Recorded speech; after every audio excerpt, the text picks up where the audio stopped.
Kom pas rast konkret me një pacient i cili veç pse ju ka punu mirë strishoja periferike e gjakut, një pacient dikon rreth moshës 27-28 vjeçare mashkull, edhe kish pas rritje të nyjeve limfatike në qafë, lodhje ekstreme, edhe kish ardhur në laborator me i bu analizat e tumor markerve viral të hepatitit, domethënë për hepatit B, hepatit C, kështu me radhë, tularemie, brucelloze, gjitha dolen mirë po hemogrami dul jashtëzakonisht keq. Edhe kur e pyeta pacientin, domethënë i kërkova a ke bo strisho periferike, pse ke shku te infektologu, okej, infektologu s'ka pas çare pa ti kërku këtu analiza, sepse është bazu në strishon periferike që ish punu me një laborator dhe e kish dalë mirë, ndërsa nuk u përputhke me vlerat e hemogramit që unë ja kisha punu.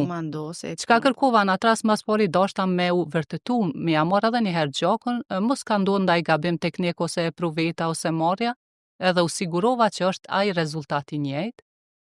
Kërkova të ma sjell analizën që është punu strishon periferike, kur e pash strishon periferike mirë, ndërsa pasqyra e gjakut shumë keq. Në këtë rast e udhëzova me u konsultu me hematologun.